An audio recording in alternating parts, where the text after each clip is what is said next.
Opposition leaders کے ساتھ دیکھا تو آپ کی ملاقاتوں کا سلسلہ جو ہے وہ جاری ہو گیا ہے.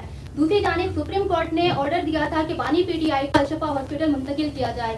دیکھا جائے تو جو موجودہ حکومت ہے ان کو اس چیز سے اعتراض ہے, تو آپ کا اس معاملے کا کیا موقف ہوگا؟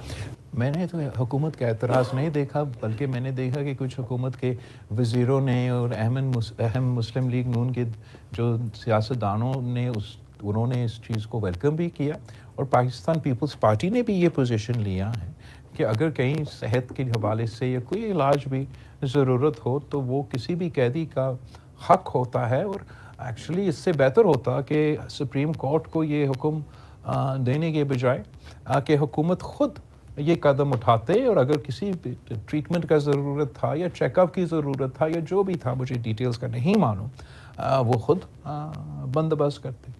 تو اس لحاظ سے میں سمجھتا ہوں کہ یہ ہر کسی کا حق ہے اور ہم اس کو ویلکم کرتے ہیں. سر یہ بتائیے گا کہ کیا ان ہاؤس تبدیلی ہونے جا رہی ہے, اور اگر ہوتی ہے تو پاکستان پیپلز پارٹی کہاں کھڑی ہوگی؟ مجھے اس وقت میں ان ہاؤس تبدیلی پہ فوکس تو نہیں ہوں. میں چاہتا ہوں کہ پارلیمان جو ہے وہ فعال بنے. جس کام کے لیے ہم سب یہاں بیٹھے ہیں وہ کام کرنے میں ہمیں اپنا کردار ادا کرنا چاہیے. میں نے اپنا ایک ایجنڈا آئٹم, جبکہ پولیٹیکل پارٹیز کے مختلف ایجنڈا آئٹمس ہوتے ہیں, اور ہمارے بھی ایک براڈ بیسڈ منشور ہے, سوچ ہے, پالیسی پوزیشنز ہے. لیکن جو منیمل پوائنٹ ایجنڈا ہے کہ اگر ہم اپنے الیکٹورل پروسیس کو بہتر کر سکتے ہیں تو اس پہ جو بھی شکایت کر رہے ہیں, اب یہ شکایت پیپلز پارٹی تک محدود نہیں, یہ قاعدے حزب اختلاف میں یا پورا اپوزیشن میں جو سیاسی جماعت میں ہیں ان کا بھی موقف آپ نے سنا ہوگا. ہمارے مسلم لیگ نون کے بھی دوستوں کا اگر یہ موقف ہے تو اس قسم کے ایشوز پہ ہمیں ایک لائے عمل پارلیمان کے اندر میرا وہ کوشش ہے کہ اس قسم کا ہم تبدیلی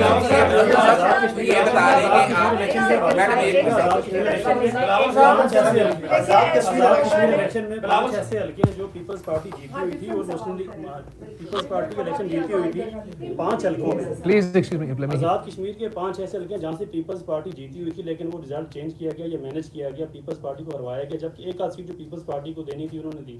تو آپ سمجھتے ہیں 5 سیٹوں میں ایک سیٹ ایسی بھی ہے جہاں پہ 850 ووٹ مسترد ہوا ہوا ہے, 400 ووٹوں سے 400 ووٹوں سے کرنل وقار وہاں پہ جیتے ہیں. سیم باقی حلقوں میں بھی صورت حال ہے. تو کیا کہنا چاہیں گے آپ؟ میں اس کو مکمل کروا دوں. اسی سے ریلیٹڈ سر 7 سیٹوں پہ الیکشن رہتا ہے, ہاؤس مکمل نہیں ہے. کیا ہاؤس مکمل ہوئے بغیر قائد ایوان کا انتخاب کیا جا سکتا اور وہ لیگل ہوگا؟ دیکھو, یہ آپ کی سوال تو بہت اہم ہے اینڈ کافی وزن رکھتے ہیں. میں تو چاہ رہا تھا کہ ہم کشمیر الیکشنز کو اتنا حساس اہم جگہ ہے, علاقہ ہے. 1 سال پہلے جو جنگ پاکستان اور بھارت کے درمیان ہوا تھا, تو جو حملے ہوئے وہ شروع تو ہوئے تو کشمیر سے شروع ہوئے, اور اس کانٹیکس میں تمام سیاسی جماعتوں کو ہم سب کا یہ کوشش ہوتا تھا کہ یہ الیکشن جتنا غیر متنازع ہوتا اتنا ہی بہتر ہوتا. انفارچونیٹلی جتنا ہی متنازع بنا سکے ہم نے بنا دیا. آپ نے ذکر کیا وہ سیٹیں جو آپ کہہ رہے ہیں, جو آپ نے خود کور کیے ہیں, اور آپ کو نظر آ رہا ہے کہ پاکستان پیپلز پارٹی سے سیٹیں چوری کی گئیں. آپ نے بھمبر کا پرویز اشرف کا حلقہ کا جو 800 ووٹ کا جو ایشو ہے اس کو ہائی لائٹ کیا. میرپور میں چودھری اخلاق کا, جاوید بھٹوانوی کا, اگر میں چودھری یاسین کا, وہ تو پھر دوسرا فیز میں مزہ کا بات یہ کہ ہم نے تو اپنے اعتراضات ان کو بتائے تھے کہ ہمیں شک ہے کہ یہاں ان حلقوں میں وائلنس ہوگا, سیکورٹی فراہم کیا جائے, یہاں مختلف مشکلات پیدا ہوں گے. وہی ہوا. صدر ایکٹنگ پریزیڈنٹ آزاد کشمیر جو میرا کینڈیڈیٹ تھا مظفر آباد پہ, اس پہ حملہ ہوتا ہے. میرے جو ایم این ایز وہاں موجود ہیں آزاد کشمیر میں, وہ اس لیے موجود کہ وفاقی حکومت کا پورا لشکر ادھر بیٹھا تھا.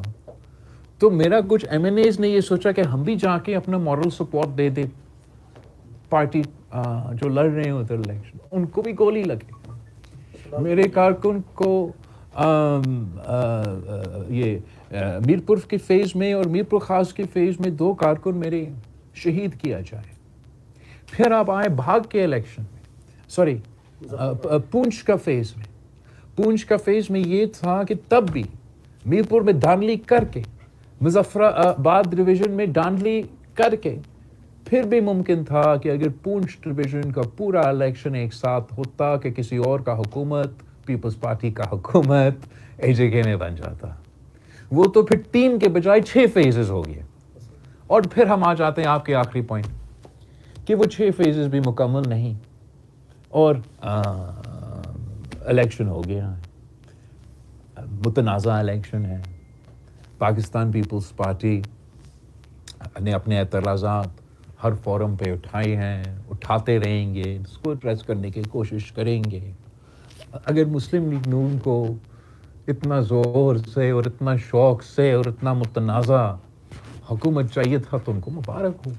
میرا ذاتی خیال یہ ہے کہ وہ کشمیر کے مسائل کا حل نہیں نکال سکیں گے، اور بہت ضروری تھا کہ ہمارا ایک ایسا پارلیمان آ جاتا جس کا مینڈیٹ ہوتا، جس کا لیجٹمیسی سے ہوتا کہ وہ کشمیر کے یہ ایشوز کو، اندرونی ایشوز کو، انڈیمک ایشوز کو ہم ایڈریس کریں اور ہمیشہ کے لیے ایڈریس کریں. وہ موقع تو مجھے اس وقت نظر نہیں آتا.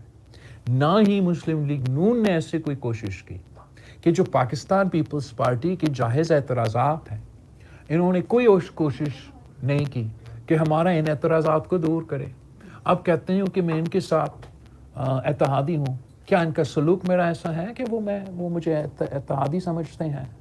کیا اتحادیوں کے ساتھ ایسے سلوک کیا جاتا ہے؟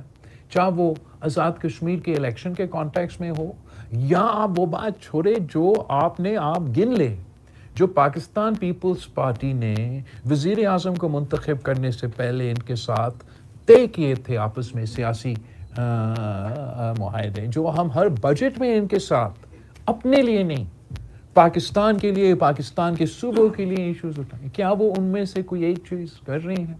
تو پھر یہ جائز ہے کہ میرا پارٹی نے یہ فیصلہ کیا کہ نون لیگ کے ساتھ پاکستان پیپلز پارٹی کا کوآپریشن، کوآرڈینیشن، لیجسلیشن کے حوالے سے، عام ایشوز کے حوالے سے تب تک نہیں ہو سکتا جب تک ہمارا اعتراضات کو ایڈریس نہ کیا جائے. ہمارے ایشوز کو، جائز ایشوز جو آپ نے خود اٹھائے ہیں، ان کو کوئی اگر یہ دور کرنے کی کوشش نہیں کرتے تو ہم اس موڈ میں ہیں کہ ہم نے ان کے ساتھ تعاون نہیں کرنا. ہاں، اگر ہمیں سمجھ میں، ہمیں ہمارے خیال میں کوئی ایسا ایک قانون آ جائے جو کہ قومی مفاد کا ہو، جو ایسا ایشو ہو جو ہم متنازع نہیں بنانا چاہتے ہیں، تو ضرور پاکستان پیپلز پارٹی اس لمیٹڈ ایشوز کے حد تک کوآپریٹ کر سکتی. لیکن اس وقت میرا پارلیمانی پارٹی، میرے پارٹی کے کارکن کوئی موڈ میں نہیں ہے کہ ہم ان کے ساتھ کوآرڈینیٹ کریں، اور نہ ہی مسلم لیگ نون نے میرا پارلیمنٹری پارٹی سے ایسے رابطہ کیا، ایسے تعاون کیا، ایسے کوشش کیا کہ کوئی اعتراضات دور کیا جائے.